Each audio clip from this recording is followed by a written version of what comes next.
Welcome to our 9th Trader Chat. It is the 12th of October, and of course the first thing we need to do is speak about our disclaimers.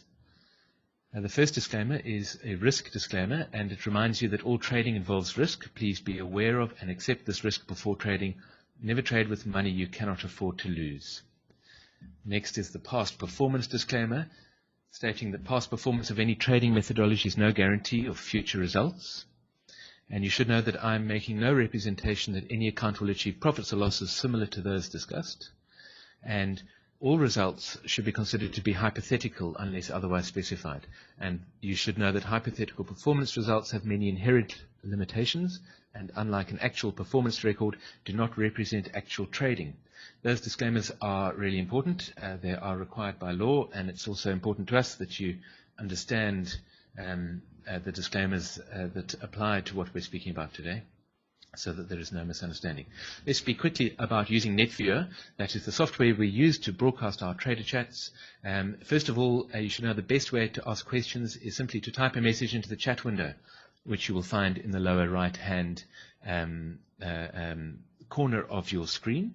And if you type a message in there, that's the best way to ask a question. If you cannot hear me, you should know that NetViewer imposes an additional sort of volume thing over and above your computer's volume. You should open the VoIP tray and slide the speaker volume up. If you click on the on button, that'll turn on your microphone, so you should be a little careful of doing that. If you would like to talk to me, then you can turn on your microphone, and you should right-click to indicate that you would like to speak, and please enter a chat message in the chat window, because many people right-click accidentally, and if I spend lots of time saying, hello, do you want to talk, it can be a little boring. There is a bit of a delay in the audio, so it's easier to type in a chat message. Also, please be careful of mouse clicks. A mouse click pops up a display on everybody's window with your name attached to it, which is lots of fun if you are trying to explain something or ask a question, but it's quite distracting if you're not. So please try to avoid clicking your mouse in the NetViewer window unless you're specifically trying to point something out. Right, workshops. You should all have received an email yesterday. I believe they all went out. We have announced the commencement of our online workshops, which are starting on the 29th of October. That's in less than 3 weeks' time. So please check your email. We have sent an email out about the workshops. We have divided the workshops into 5 separate workshops. Each workshop is a Saturday session of about 5 hours long, with a few breaks in there, but they are very intense. There's a lot of material to get through in each workshop. So it's 5 very intense hours. And if you haven't seen the email that was sent out yesterday, then you should know there is a special half-price offer that we are offering for the first 2 workshops, which are the introductory workshops, an introduction to performing an analysis according to Hurst cyclic theory, and trading according to Hurst cyclic theory, the Hurst trading methodology. Those are the 2 introductory workshops. Not only how to perform those tasks, but of course how to perform them with Sentient Trader. If you are not a Sentient Trader user, then and you attend a workshop, then you are given a Sentient Trader license, which is valid for the entire period of the workshops that you're doing. And so you can use Sentient Trader and practice with it and get to work with Sentient Trader while you're doing that.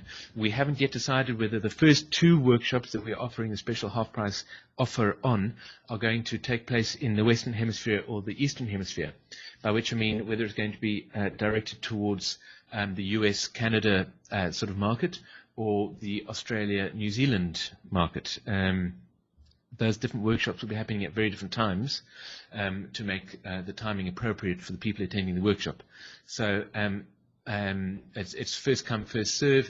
If you send us an email and say you'd like to be present at on the first 2 workshops at a half-price discount, and the first workshop to fill up, we will be doing in that hemisphere. So if lots of people in America or Canada want to be doing that workshop, then we'll be doing it to suit the American-Canadian time zone. if you're interested, please send us an email and book now for those workshops. We have started our Sentient Trader chat room. It's a fun thing that we've set up to encourage Sentient Traders to get to know one another. It's been very slow. Not a lot of people have been coming along and chatting to each other. We're really hoping that you're going to come and start chatting to each other. This is your space. It's not our space. We've set it up for you to beat the isolation of trading, which is often a very lonely occupation, and it's really a fun thing. We use a system called Campfire, which is business online chat, but it shouldn't be taken too seriously. It's really so you can have informal chats online, so that you can exchange ideas, you can upload files, you can even make conference calls, and you can just hang out with like-minded people. We have many users all over the world, in fact in 25 or 26 different countries around the world, and we've really enjoyed interacting with all of our users, and we thought you would all enjoy interacting with each other. So I really hope you'll take advantage of that. In fact, what I'm going to do is, before we get into the main subject for today, I'm going to show you how easy it is to get into the chat room and say hello, and so you can do that if you like. You should be aware that it's not a monitored forum, so it's not a way to get through to us on the Sentient Trader team. You should send any support issues and questions still to the support email, okay, rather than using the Trader Chat room, because we're not monitoring it. It's your space where you can really do what you like. If you haven't received an invitation to the Sentient Trader chat room, if you haven't received an invitation by email, then please send us an email at info@sentienttrader.com. Then I must remind you again of the Canadian Society of Technical Analysts annual conference, which takes place next Friday evening in about 10 days' time at the Western Harbour Castle in Toronto in Canada. I am presenting at that conference at 4 p.m. on Friday the 21st of October, and I look forward to seeing as many of you who can be there as possible.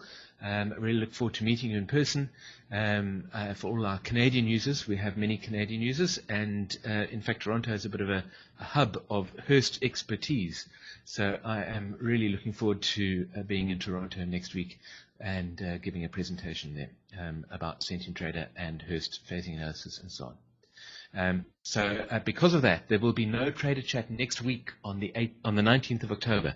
No Trader Chat. I will be flying to Toronto, so we won't be doing a Trader Chat next week. So please don't tune in next week and wonder what's happened to us. I'm on my way to Toronto. So the main topic for today is sort of a follow-on from last week's topic.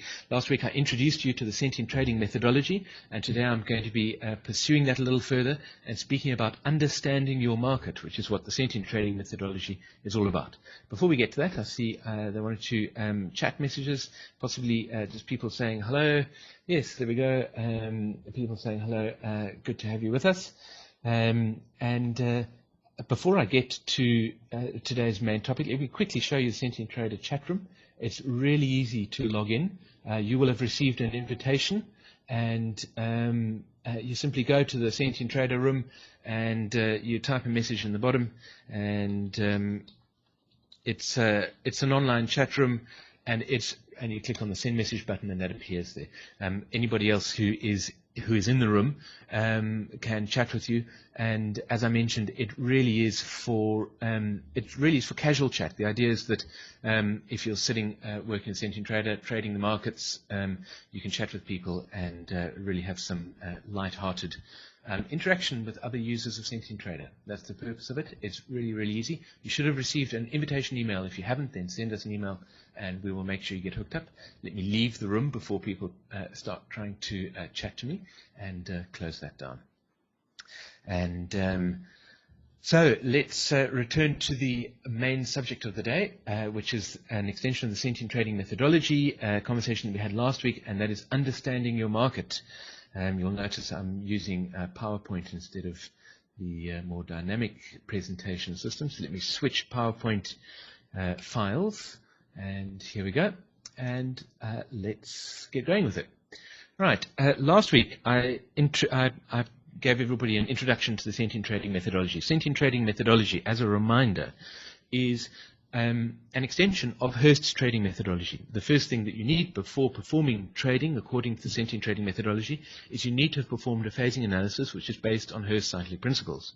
We won't be speaking about that today because we're speaking about the trading methodologies specifically. And the sentient trading methodology is based entirely upon the Hurst trading methodology. In other words, one uses Hurst's action signals, which are created as a result of cyclic events in the market, and so it is not changing Hurst's trading methodology at all. What it is doing is it is adding on top of Hurst's trading methodology an extra understanding, if you like, of the market that you're trading. So why is that? That is because, as I explained last week, financial markets have character, and it is possible to distinguish between different financial markets. If you show an expert various different charts and you say, is this a chart of a stock or a forex pair or a commodity, then they might be able to recognize which chart belongs to which market because of the character of that market. Now, of course, a very important question in connection with that is what defines character. And as I explained last week, what defines character in a market is the shape of the cycles that are found in that particular market. It is all about the shapes of the cycles. So we spoke last week about what shapes cycles take. And this is a quick reminder, particularly for those of you who weren't with us last week, so you have some idea of what I'm speaking about. I presented a sine wave curve, and I said that's what a cycle looks like. But the question is, of course, what does a cycle in the financial market look like? Is this what a cycle in the financial market looks like, that blue line? And I said, no, that is not what the cycle looks like in the financial market. That blue line there is what a cycle in the financial market looks like. And why is that? It's because of the principles of Hurst cyclic theory, which I won't be going through again, but it has to do with the fact that there are multiple cycles and that the troughs are synchronized and that the wavelengths of the cycles are harmonic ratios of each other. And the several other principles, there are 8 of them in total, the result of all of those principles tells us that the shape of a cycle in the financial markets is that blue line up at the top there. So it is shaped a little bit like the letter M, if you like. And I looked combining 3 different cycles, and here we combine 6 different cycles, and I pointed out that the shape of all of those cycles follows the same basic pattern, which is this pattern over here.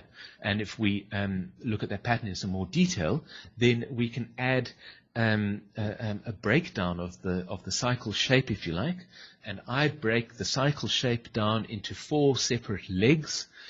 Or waves. Sometimes I call them waves, sometimes I call them legs. Leg or wave 1 is the first move up in the price up to a first peak. Leg or wave 2 is the move down, the intermediate trough, which is the trough of the cycle 1 degree shorter. And the trough of the cycle 1 degree shorter also, of course, occurs exactly when the peak of the cycle that you are considering, in this case the pink cycle, occurs, which is why Hurst cyclic theory is a really fascinating way of looking at the markets. And then leg or wave 3 is the next move up to the second, sometimes equal, sometimes higher, sometimes lower peak. And then leg or wave 4 is the next move down. That is how, according to the sentient trading methodology, we classify the shapes of cycles.